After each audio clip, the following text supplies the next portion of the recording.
세종시청과 시의회, 교육청의 청렴도가 하위권을 맴돌고 있습니다. 청렴도를 높이기 위한 쇄신안이 필요하다는 지적입니다. 천안 삼거리공원 재개발 사업이 우여곡절 끝에 첫 삽을 떴습니다. 오는 2024년 준공될 예정으로 시민들의 문화공간으로 재탄생될 예정입니다. 고층 건물이 늘어나면서 화재가 발생했을 때 진화 작업에 어려움을 겪고 있습니다. 이런 가운데 아산소방서가 송수구를 활용한 화재 초기 진화 훈련을 펼쳤습니다. 대통령 세종집무실 설치안이 집권여당인 더불어민주당 당론으로 확정됐습니다. 천안교육지원청은 오는 27일부터 29일까지 제1회 교육공모직원 채용시험의 원서를 접수받습니다.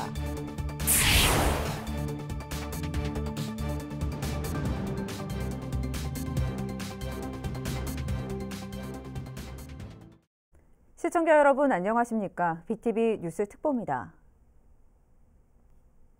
21일 기준 세종시 코로나19 하루 확진자 수가 역대 최고치를 갈아치웠습니다. 세종시에 따르면 21일 코로나19 확진자는 무려 47명이나 발생했습니다.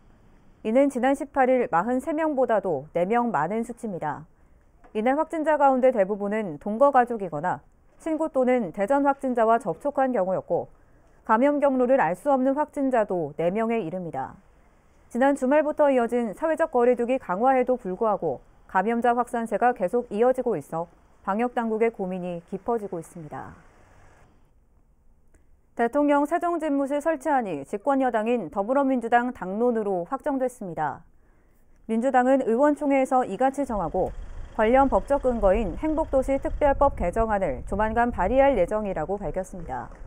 이에 대해 행정수도 완성 시민연대는 대통령 세종집무실 설치 추진은 이미 확정된 국회 세종의사당과 함께 세종시가 정치 행정수도로 비상하기 위한 양날개를 다는 것과 마찬가지의 효과가 있다며 환영의 입장을 전했습니다. 한편 야당에서는 국민의힘 정진석 국회 부의장이 이달 초 세종집무실 설치를 토대로 한 법안을 대표 발의한 바 있습니다. 국민권익위원회는 해마다 이맘때면 공공기관과 지방의회 등을 상대로 한 종합청렴도 측정 결과를 발표하는데요. 올해 세종시 3대 기관의 청렴도는 초라하기 그지없습니다. 내년 지방선거를 앞둔 시점에서 지난 4년 동안의 성적표는 어땠는지 김우순 기자가 짚어봤습니다. 최근 국민권익위원회가 발표한 2021년도 종합청렴도 결과입니다. 세종시 지방 3대 기관으로 불리는 시청과 교육청, 시의회 등급이 아래쪽에 자리해 있습니다. 세종시청과 교육청은 지난해보다 등급이 하락해 각각 4등급과 5등급에 그쳤고 시의회는 한 단계 올랐지만 역시 4등급에 머물렀습니다. 그럼 2018년 지방선거 이후 지난 4년 동안의 변화는 어땠을까? 세종시청은 4등급에서 출발해 이듬해부터 2년 동안 3등급에 머무르다 올해 다시 4단계로 떨어졌습니다. 교육청은 3년 동안 보통 이상의 등급을 유지해오다 올해 최하위인 5등급으로 떨어지는 쓴맛을 봤습니다. 또 시의회는 지방선거 이듬해인 2019년 4단계에서 지난해 최하위인 5등급, 그리고 올해는 다시 4등급으로 올랐지만 줄곧 하위권을 맴돌았습니다. 이처럼 3개 기관 모두 좋지 못한 청렴도 결과를 받아든 가운데 주요 원인 가운데 하나로 단층제 행정구조가 꼽힙니다. 우리 시는 이제 광역이면서 기초를 겸하고 있는 그런 구조다 보니까 직접 민원인들을 상대해야 되는 비율이 좀 높습니다. 그 과정에서 아무래도 이제 민원인들의 불만이나 이런 것들이 좀 많이 있고 이런 부분들이 혹시 좀 작용하지 않았나. 그러나 세종시 출범 10년이 흐르고 있는 시점에서 여전히 단층제 구조 탓만 하는 것엔 무리가 있다는 지적도 나옵니다. 단층제이다 보니까는 시민들과의 접점이 많은 곳이다 보니 그 높은 기대 수준에 미치지 못하는 부분들이 분명히 있었다고는 보여지지만, 하지만 내부 청렴도, 외부 청렴도에서 단계적으로 이제 발전되지 못했다라고 하는, 그리고 이제 행정수도 10년이라고 하는 데서도 여전히 낮은 등급이라고 하는 걸 갖고 있는 데서는 분명히 근본적인 문제가 있다라고 보여지는 거고. 국민의힘 세종시당도 최근 보도자료를 통해 교육감의 공직선거법 위반 등의 혐의에 따른 수사, 또 일부 시의원들의 땅 투기 의혹 등을 언급하며 하위권에 머무는 청렴도 결관, 당연한 인과응보란 평가를 내놓기도 했습니다. 세종시 출범 10년, 그리고 민선 4기 지방자치가 출범하는 2022년엔 3개 기관 모두 청렴도 향상의 변곡점을 맞이하길 바라봅니다. 시민들의 눈높이에 맞고 변화된 환경에 맞는 그런 쇄신안들이 한 번이 아니라 시리즈로 계속 꾸준하게 나와야지만 정책에 대한 신뢰성 이런 것들을 가지고 시가 움직일 수 있겠다 이렇게 생각을 합니다. BTV 뉴스 김우순입니다. 천안 삼거리공원 재개발 사업이 우여곡절 끝에 첫 삽을 떴습니다. 오는 2024년 준공할 예정인데 시민들의 만남의 광장, 고품격 문화공간으로 재탄생시킨다는 계획입니다. 송용환 기자의 보도입니다. 박상돈 시장 취임 이후 논란을 거듭한 천안 삼거리공원. 전임 구본영 시장이 추진했던 명품화공원 조성 사업에 대폭 축소를 예고했습니다. 이를 두고 민주당 의원들과 번번이 마찰이 빚기도 했습니다. 갈등이 봉합된 건 지난 6월. 박상돈 시장과 황천순 시의회 의장, 양당 원내 대표들이 만나 사업 추진 방향에 합의했습니다. 명품화 공원 사업에서 공원 재개발 사업으로 이름을 바꿨고 마침내 지난 20일 착공식을 열었습니다.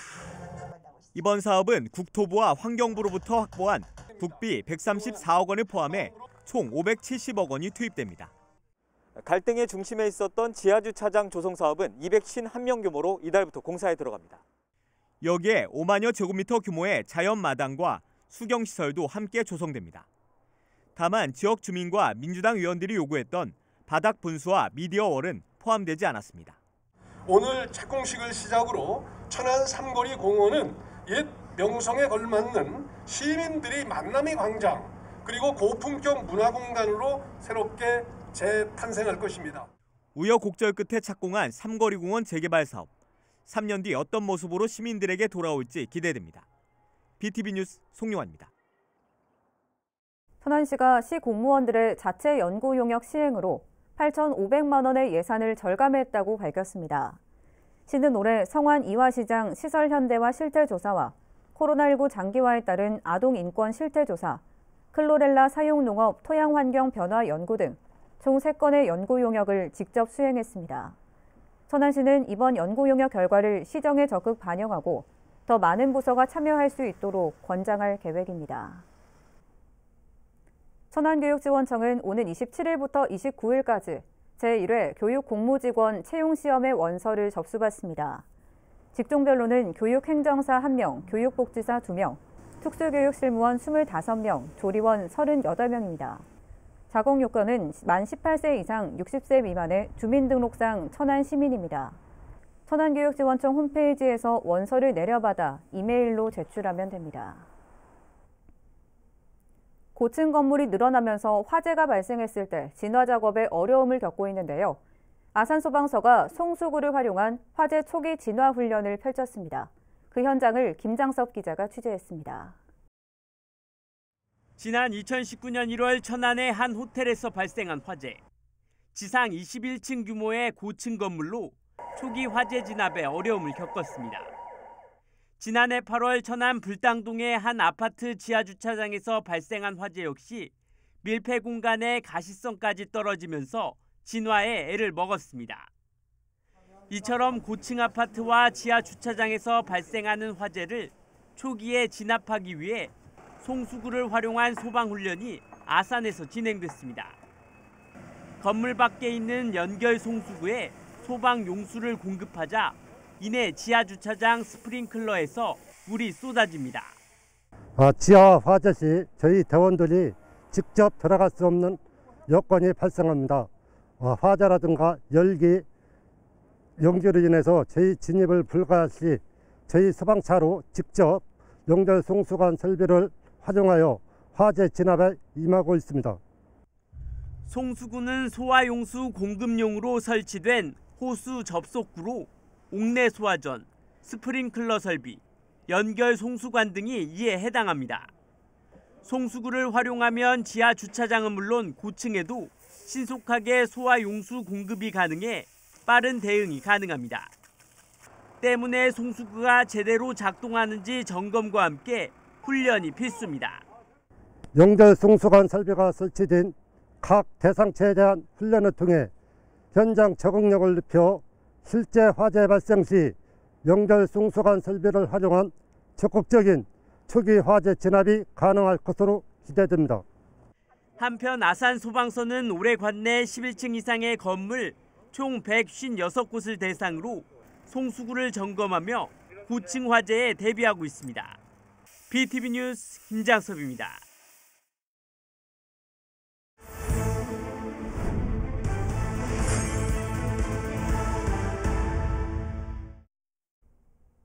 인터뷰인 시간입니다. 오늘은 천안 동남소방서 조남순 예방안전과장을 만나 겨울철 소방안전을 어떻게 준비하고 있는지 들어봤는데요. 각 가정에 소화기와 경보기를 설치하는 것만으로도 화재 예방에 큰 도움이 된다고 강조했습니다. 김선욱 기자입니다. 천안 동남소방서 조남순 과장님 어서 오십시오.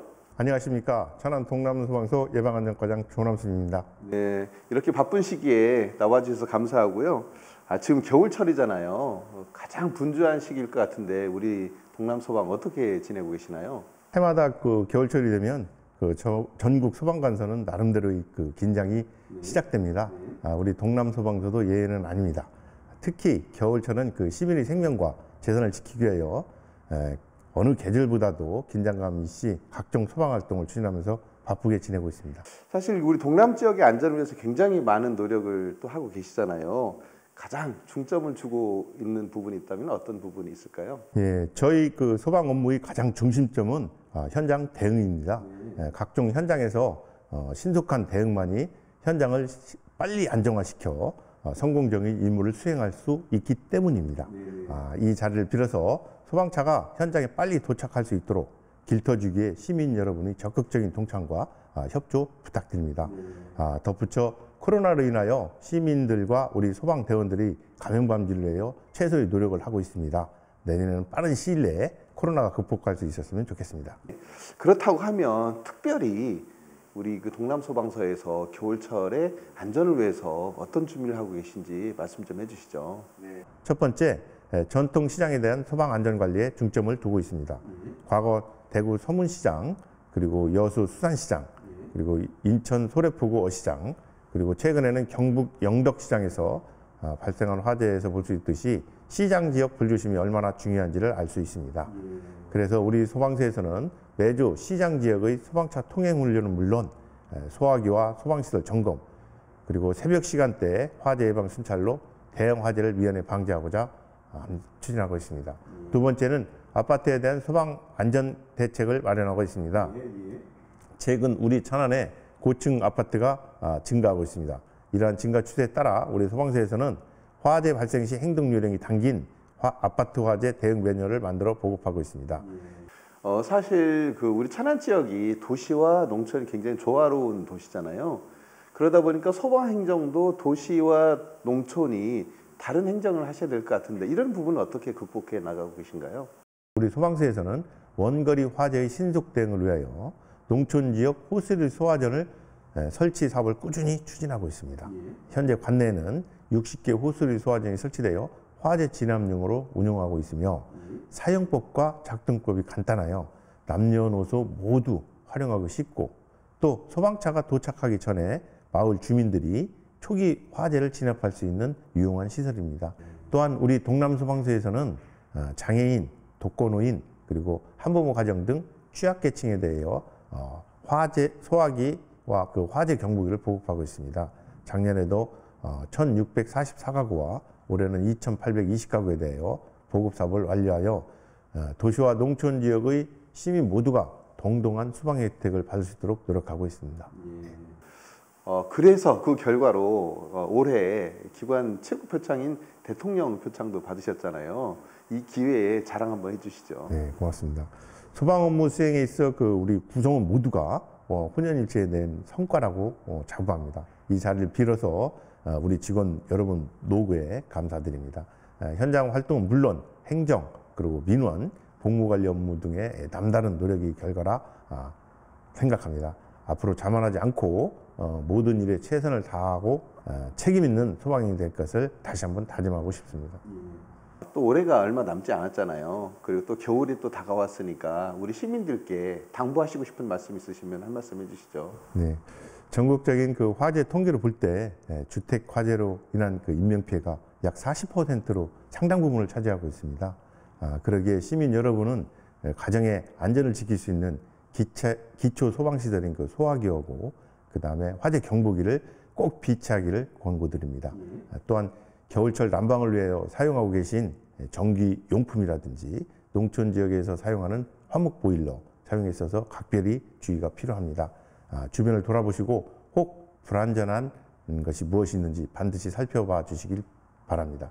마지막으로 동남 소방서에서는 시민의 안전을 최우선으로 생각하고 24시간 365일 한순간 방심하지 않고 시민의 안전을 책임지는 불침번호서 최선을 다할 것을 약속드립니다. 감사합니다. 네. 지금까지 우리 과장님 말씀 쭉 들으면서 우리 시민들은 올 겨울이 정말 따뜻하고 안전하게 날 수 있겠구나라는 생각이 들어서 너무 마음이 좋고요. 지금 가지신 그런 계획을 차근차근 이루셔서 우리 천안 시민 모두 안전한 겨울이 될 수 있도록 노력해 주시기 바라겠습니다. 오늘 이렇게 나오셔서 고맙습니다. 네, 감사합니다. 네.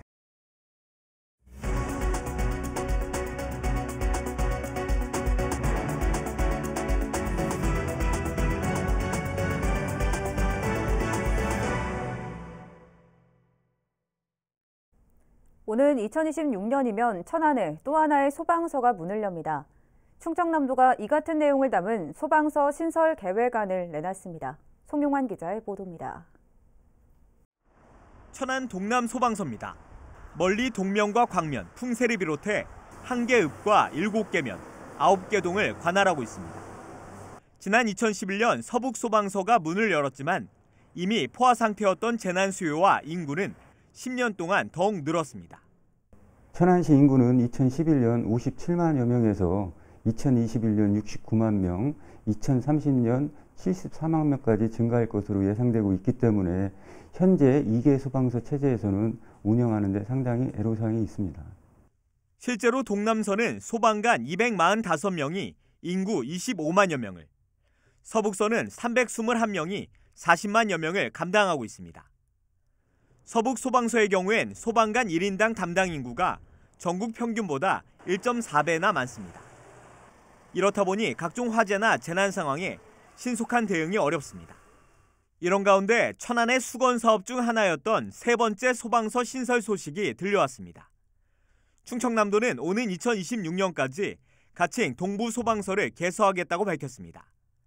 총 사업비 약 269억 원이 투입될 예정으로 관할 지역과 명칭도 바뀝니다. 기존 서북소방서는 북부소방서로, 면적이 넓은 동남소방서는 남부소방서와 동부소방서로 나뉩니다.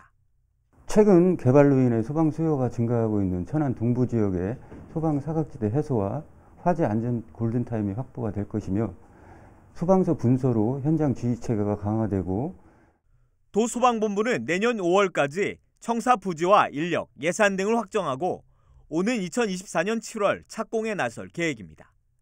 BTV 뉴스 송용환입니다.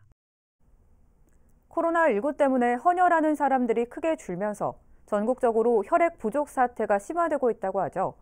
이런 가운데 그동안 헌혈할 수 있는 곳이 없던 세종에 첫 번째 헌혈의 집이 문을 열었다고 합니다. 김우순 기자의 보도입니다. 지난 13일 문을 연 세종시 첫 헌혈의 집입니다. 코로나19가 재확산하는 상황에도 불구하고 헌혈을 위한 발길이 계속해서 이어집니다. 2달에 한 번씩 꼭 전원 헌혈이 기간이 돌아오면 참여하고 있습니다. 세종에 따로 거주하시는 분들도 접근성이 좋아져서 헌혈의 기회가 더 이렇게 늘어났다는 것에 좋아하고 있습니다. 세종시 최초의 헌혈의 집은 나성동의 한 상가 건물에 들어섰습니다. 체열 침대 8대를 비롯해 혈소판 성분 체열기 1대와 혈장 성분 체열기 4대를 갖추고 하루 30명, 연간 7,200여 명의 헌혈자 모집을 목표로 하고 있습니다. 특히 그동안 세종시에 헌혈의 집이 없어 찾아가는 헌혈버스를 기다려야 했거나 인근 지자체까지 찾아가 헌혈해야 했던 불편을 덜 수 있게 됐습니다. 그동안 세종 시민들이 조금 불편하시겠지만 대전 시내 헌혈집을 통해서 헌혈에 많이 참여를 하셨고요. 세종시 안에서는 시민의 헌혈의 날이라고 저희가 한 달에 한 번 정도 정기적으로 지역을 방문해서 단체 헌혈을 하는 그런 시스템으로 운영하고 있었습니다. 예, 이제 헌혈의 집이 생겼으니까 이제 많은 분들이 헌혈의 집을 찾으셔서 헌혈 문화에 조금 동참할 수 있는 그런 기회가 되었으면 좋겠습니다.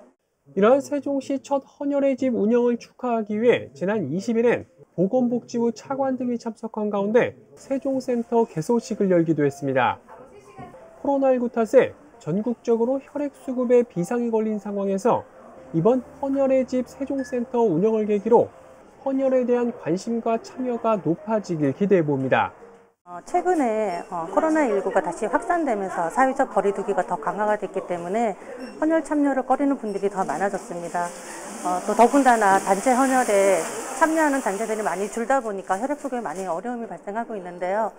이런 기회를 통해서 시민 여러분들께서 적극적으로 헌혈을 참여할 수 있는 그런 기회가 되었으면 좋겠습니다.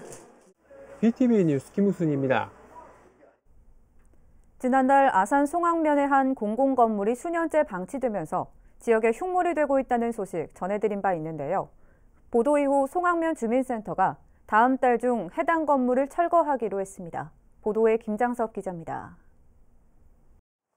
아산 송악면 의용소방대와 중대본부가 사용하던 건물입니다. 의용소방대에 이어 지난 2014년 7월 중대본부가 이전한 뒤 현재까지 사용되지 않은 채 방치되고 있습니다. 안전등급 D등급으로 안전사고 발생 우려까지 지적됐습니다. 이처럼 흉물로 방치되던 공공건물이 다음 달 철거됩니다. 건물을 관리하는 송악면은 해당 건물에 대한 철거 예산 1,800만 원을 확보한 상태로 건물이 철거된 뒤 부지는 바로 옆 면민체육시설의 임시주차장으로 우선 활용될 예정입니다.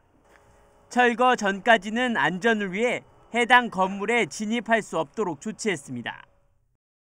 일단은 거기 철거한 다음에 임시주차장 정도로 활용하고 다목적으로 또 활용할 경우 그 방법을 또 모색해야 할 것 같습니다. 송악면은 앞으로 해당 부지의 활용법을 주민들과 상의를 통해 찾을 계획입니다. BTV 뉴스 김장섭입니다. 천안시가 폭증하는 코로나19 진단검사를 소화하기 위해 선별진료소 근무 인력을 확충했습니다. 시는 일상회복 이후 검사자 수가 2배 이상 늘었다며 근무자들의 업무 과중 해소와 대기시간 단축을 위해 9명을 충원했다고 밝혔습니다. 또 인력 유출을 방지하기 위해 수도권 대비 낮았던 임금도 인상하기로 했습니다.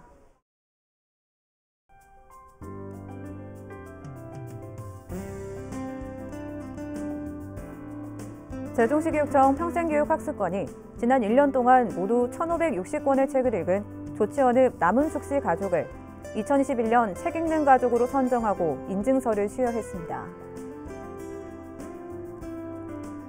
세종시의회가 올해 청소년 의회교실 소감문 공모전에서 입상한 아름초등학교 이준서 학생 등 6명에게 상장을 수여했습니다. 세종시 북악면의 등곡리 낙화놀이가 문화재청이 주관하는 2022년 미래무형문화유산 발굴 육성사업 대상으로 선정됐습니다. 낙화놀이는 정월 대보름에 질병과 재해를 쫓고 마을의 경사를 부르는 액마기 성격의 불꽃놀이입니다. 이어서 우리 지역 구인 구직 정보를 알려드립니다.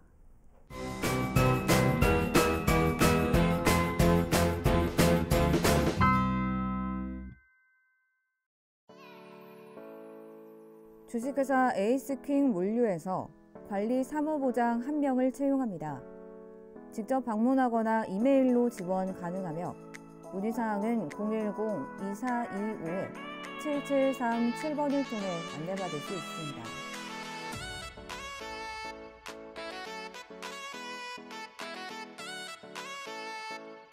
주식회사 천마에서 이카운트 운용 업무를 담당할 직원 1명을 채용합니다. 팩스 또는 이메일로 지원 가능하며 문의사항은 041-415-0005번을 통해 안내받을 수 있습니다. 이상으로 BTV 뉴스 특보를 마칩니다. 시청해주신 여러분 고맙습니다.